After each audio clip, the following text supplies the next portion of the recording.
వెనకాల ఈ సినిమా ఆపేయటానికి ఎవరు పెట్టుంటారు అన్నది మనందరికీ తెలుసు. పేరుకి చెప్పాల్సిన అవసరం లేదు. నేను పేరు చెప్పలేని ధైర్యం లేక కాదు, ఎందుకంటే మ్యాటర్స్ సబ్జుడీస్ కాబట్టి నేను ఎవరి పేర్లు చెప్పట్లేదు. కానీ నేను చెప్పినా చెప్పకపోయినా ప్రతి ఒక్కరికి దీని వెనక ఎవరు ఉన్నారన్నది చాలా క్లియర్గా తెలుస్తుందని నాకు తెలుసు.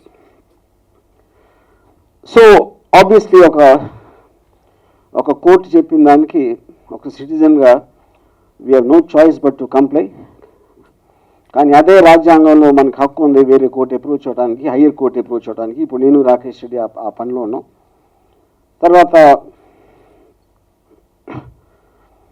టోటల్గా ఇవాళ వచ్చిన రెస్పాన్స్ థియేటర్లో మొత్తం రిలీజ్ అయిన అన్ని చోట్ల హౌస్ఫుల్స్ అవటానికి అది ఇట్ సెల్ఫ్ ఒక ఇండికేషన్ ప్రజలకు ఎంత ఈ సినిమా చూడాలని ఒక కోరిక ఉంది. ఒక నిజం తెలుసుకోవాలని, ఎన్టీఆర్ రామారావు గారి లైఫ్లో ఏం జరిగింది అసలు ఆ పర్టికులర్ టైంలో నిజం తెలియాల్సిన అవసరం ఉందని మీకు ఆదరణతో ప్రూవ్ అవుతుంది. సో కేవలం కొంతమంది చేసిన ఒత్తిడి వల్ల, పన్నాగం వల్ల, ఏం వల్ల నాకు తెలియదు. ఎందుకంటే మళ్ళీ నేను చెప్తున్నాను ఇంకొకసారి, ఇది ఎప్పుడు జరగలేదు ఇలాంటిది. బట్ హోప్ఫుల్లీ ఇక్కడ మా producers, distributors mister Narendra Hirawat, Balagiri, Deepti, మీ అందరం కలిసి going to the justice, will try for justice and as soon as possible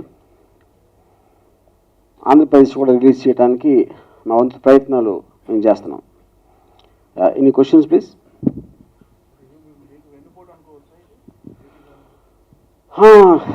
AP government నాకు వెన్నుపోటు కదా, అసలు ఇది ఎన్టీ రామారావు గారికి తిరిగి మరొక్కసారి వెన్నుపోటు ఇది. ఎందుకంటే ఆయన ఆ రోజున సింహగర్జన మీటింగ్ పెట్టుకోవటానికి అనుమతించకుండా రకరకాల ప్రాబ్లంలు క్రియేట్ చేసి ఆయన మానసిక క్షోభకి గురి చేసి ఆయన చంపేశారు. ఇవాళ ఆయన మీద తీసిన సినిమా రిలీజ్ అవ్వనివ్వకుండా మళ్ళీ వెన్నుపోటు పొడిచారు. I think that is the most correct example. ఆనాడు సింహగర్జన, ఈనాడు లక్ష్మీస్ ఎన్టీఆర్. కానీ ఈ రోజున ఆ రోజు రామారావు గారికి హెల్ప్ చేయడానికి ఆయన ఫ్యామిలీ లేదు, ఆయన పార్టీ వాళ్ళందరూ కలిసి ఆయన వెన్నుపోటు పొడిచి మోసం చేశారు. ఇవాళ మేమందరం ఇదే రాజ్యాంగ హక్కులు తీసుకుని వాటి బలంతో మేము పోరాటానికి మేము శాయశక్తిలో కృషి చేస్తున్నాం. 100% దీంట్లో మాకు విజయం దక్కుతుందని నేను ఎన్టీఆర్ గారి సాక్షిగా ప్రమాణం చేస్తున్నాను.